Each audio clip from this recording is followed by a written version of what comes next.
Hi everyone, it's Miss Zavala. So we are going to answer that question from above about Samantha and the beads. So we know we have 2,287 divided by 4. We have our problem already set up. We have the house, tops and bottoms, daddy, mother, sister, brother, and long lost cousin. So let's get started. We know when we divide, we always want to start in the very biggest place value, which is this 2 in the thousands. So we're going to start our process with division here by doing 2 divided by 4. You're going to come over to this bottom side. You're going to look for that number 2. It's not on here. If it was on here, it'd fall somewhere here.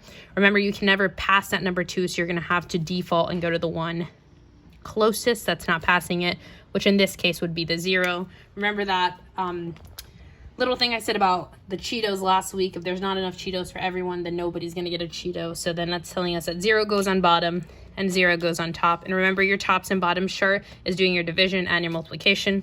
So now you can go to your subtraction. You're going to subtract 2 minus 0. 2 minus 0 is 2. We've done subtraction. Now you can bring down. You can come over to this 2 in the hundreds and bring it down. And then we are going to box our new number. So we are left with 22. And remember, after you've brought down, you're going to start your process all over again. So you're 22 divided by 4. You're going to come to your bottom side, look for that number 22. It isn't here, but if it was here, it would fall somewhere right between that 20 and 24. You can never pass that number 22, so you have to just default and go to the one that's smaller. So it would be this one right here. So now your tops and bottoms chart is telling you that there's going to be a 20 on bottom, and then there's going to be a 5 on top. So 5 is going to go right above that 2. And then you can come down here and subtract these two numbers because you've divided, you multiplied, now we're at subtract. We have 22 minus 20, that gives us 2. Subtracted. Now we're back at bring down. So you're going to come over here, bring this 8 down. And now we can box that 28 because now that's our new number. So remember, after bring down, you start the process all over again at divide. So we're left with 28 divided by 4.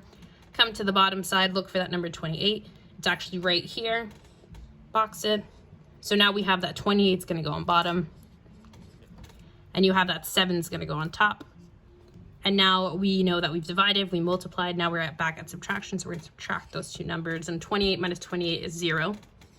So now our very last number here after we subtracted, we're going to bring down. We're going to bring down that 7 in the ones place. And remember, you always want to box your new number so you know where you're restarting that process over again. So we're back at divide. You're doing 7 divided by 4. Come to the bottom side, look for that number 7. Remember, if it's not there, you want to see where it would fall. Would fall between the 4 and the 8. 8 is bigger than 7, so you would default and go to this one here. Telling us 4 is going to go on bottom. And that 1 is going to go on top. Now we have division, multiplication. Now we're at subtraction. 7 minus 4. 7 minus 4 is 3. So 3.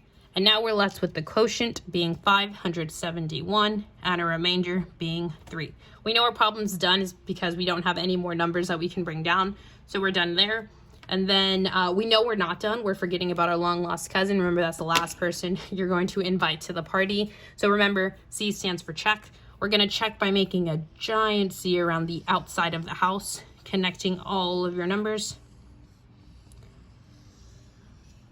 Perfect. And remember, there's a little tiny invisible multiplication sign here. And so remember, again, I'm saying it, you check your divisional multiplication. So you're doing 571 times 4.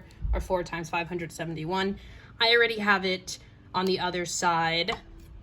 Here it is, 4 times 571. So remember, we're going to solve by using our area model just so we don't make any mistakes. We have that number 571, and we want to break it up by its place value. So we have 5 in the hundreds, that's 500. 7 in the tens gives us 70, and a 1 in the ones place, which gives us 1. Then you're just going to multiply that all by 4, and that's only 1 digit, so you only have to bring it down once. You're going to make your area model. You're going to cut it up into its little parts. And then remember, you're going to multiply in each of these boxes and add up all the products to see what 4 times 571 is. In this first box here, I have 4 times 500. I know 4 times 5 is 20. Oops, I'm sorry. Is 20. And then I'm going to bring down these 2 zeros that I was saving. So I know 4 times 500 is 2,000. I have 4 times 70. 4 times 70. I know 4 times 7 is 28. I'm bringing down that 0 I was saving. So 4 times 70 is 280. The very last box, I have 4 times 1, which is just 4. Now I'm going to take all of these numbers and add them together. So I have 2,000 280, and I have 4, and I'm going to add them. I have 0 plus 0 plus 4 is 4, 0 plus 8 is 8, 0 plus 2 is 2, and then 2 plus 0 is 2. So remember, when you're adding, you want to make sure you line up all of the digits by its place value, because if you don't, then your addition is going to be wrong, and then your entire problem is going to be wrong. So I added up all these numbers. I have 2,284. But if I go back to my original answer, I notice that that doesn't match up. It's 2,287. So what am I forgetting? You cannot forget your remainder at the very bottom. She's still there. You still got to add her. So you're going to flip her back over, and you're going to add that remainder. Remember, the remainder was 3. Then you're left with 4 plus 3. 4 plus 3 is 7. 8 plus 0 is 8. 2 plus 2 is 2. 2 plus 0 is 2. I'm sorry, I think I said that wrong. 2 plus 0 is 2. And you're left with 2,287. You can box that answer. Does it match that number from before, 2,287? It does. So now you know it's true. Your quotient is 571, and your remainder is 3. So that means that Samantha would have 571 beads in each of her projects, and she would have 3 left over. So make sure you don't forget to write that sentence, because that is our very last step. Again, write that sentence. Samantha has 571 beads in each art project, and she has 3 left over. There's a question on the bottom asking you that, so just finish that off, and there you go. Thank you.